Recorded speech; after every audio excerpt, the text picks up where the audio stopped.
Hey, good morning, everybody. It's Miss Karen.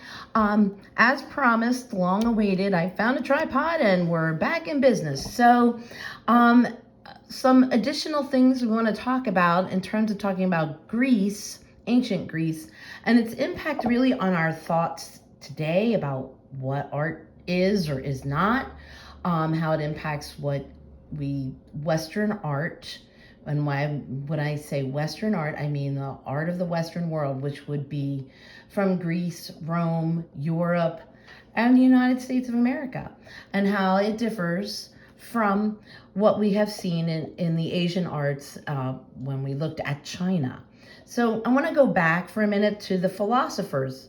Remember that in Greek society, the study of knowledge was really big and important. They studied everything. They saw man as the measure of all things, and they definitely were interested in studying everything, measuring, and creating a lot of order in everything.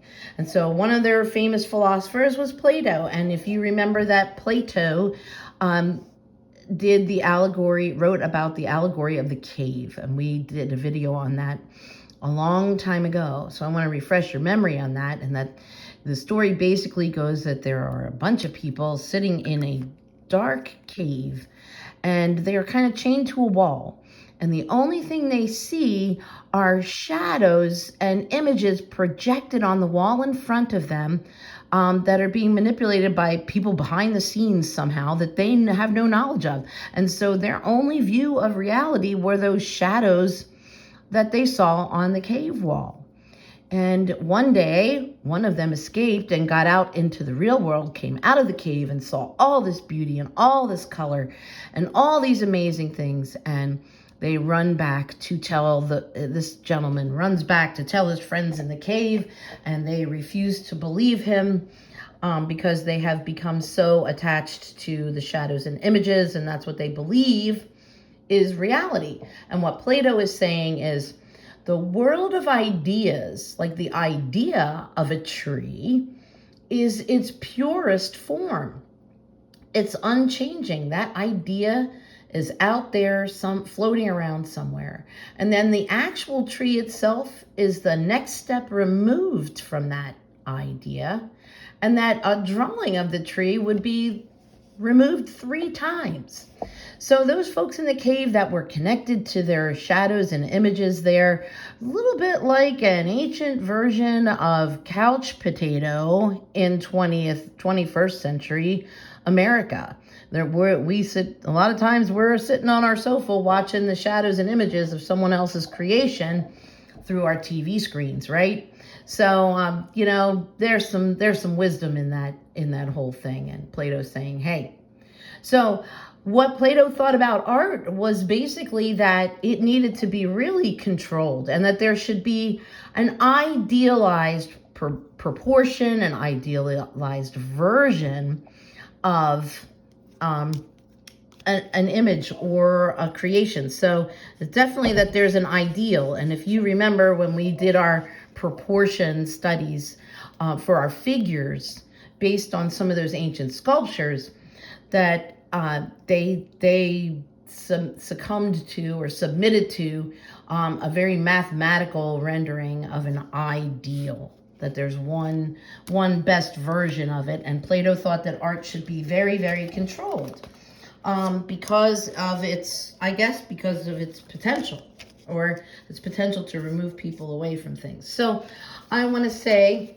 that I'm going to show you one that might reflect. This is one image we didn't look at in class way back when. This is Discobolus. It's a very famous Greek sculpture. You'll notice that he's wearing a Post-it note today because they didn't have clothing on their statues. But you can see the study of anatomy, this perfect proportion. There's one best view. That kind of reflects what Plato believed about art. So we kind of some of us think about art as having that. It has to be realistic. It has to have this one best view for it to be considered art, right? So along comes, before I get into the next philosopher, I want to talk about how that translates into their architecture. So what we haven't talked about is, you know, the mathematical significance of their architecture. Then this would be a classic column. Now in class, we started to work on a facade, which is, a facade is a fancy word that means the front of the building, okay? And we are working on the front of a Parthenon, okay? And the Parthenon is probably one of the most famous pieces of Greek architecture. But even Greek architecture follows a progression from pretty simple, like you see these simple capitals. Top of a column is called a capital. And in this order, the Doric order, it's quite simple. They all have these ridges that go up and down them called flutes. It's called fluting or flutes. And they have a pediment here, or a fascia board. Some of our houses still have fascia boards, right? And then these triglyphs, or these separations here, they're flat, and or a metrope. They go all around the building. The next part of a temple is the cornice. That's this little ridge right here, right? And it's got like a little ledge to it. Now, also in this, right in here, they would often put sculptures. This would be called a frieze, right? That's the part of the temple that they would carve maybe battle scenes in, or whatever the temple was devoted to, they would carve those images in there.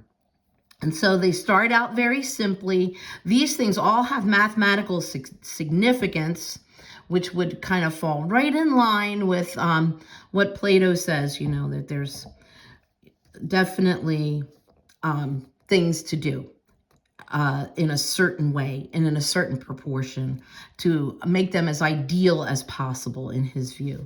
Okay, so we also have then this is called the raking cornice, or that's the one that's on the roof.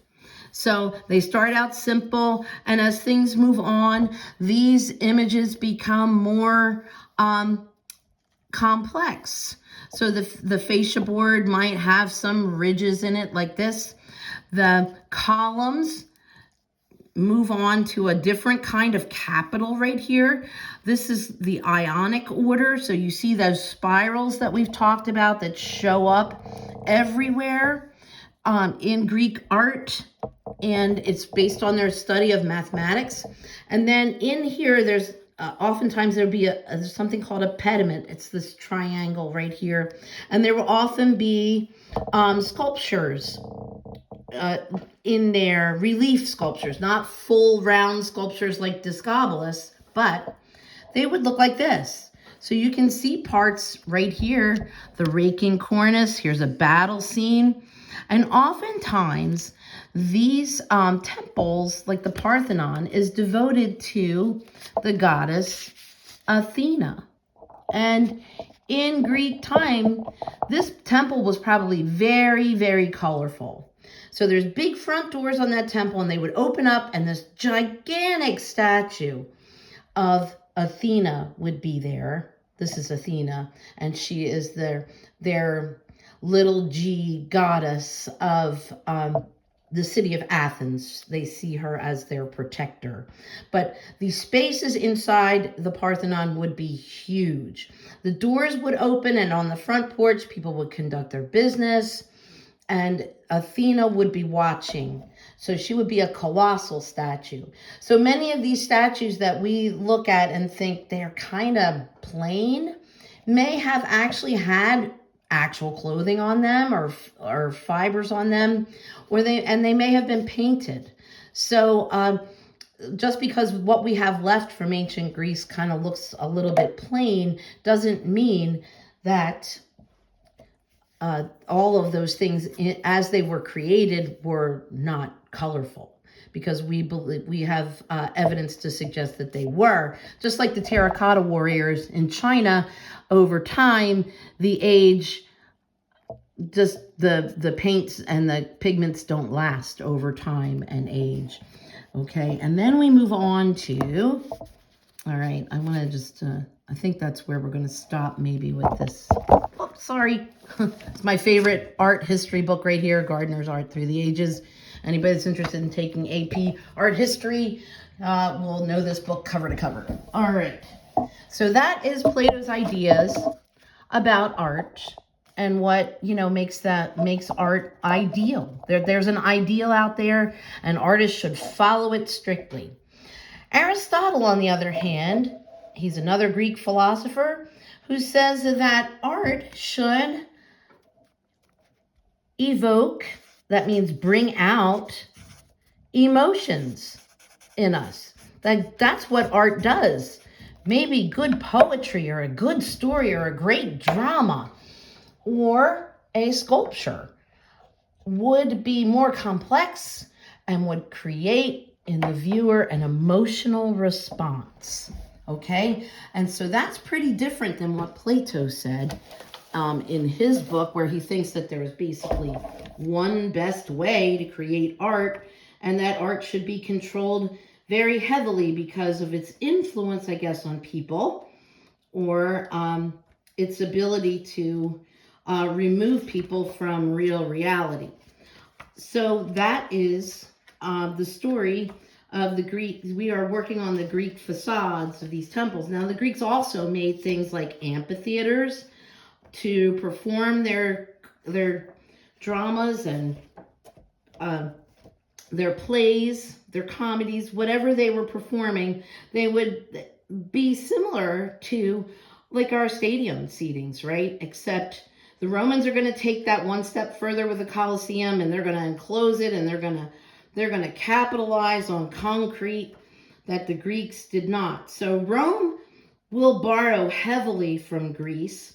And you know what? Western art up to this day borrows heavily from these ideas of the Greek philosophers and the Greek mathematicians and the sculptors and the potters of the day. So I'm going to stop right there about our beliefs about art, and I'll pick it up in the next video. Okay, bye for now.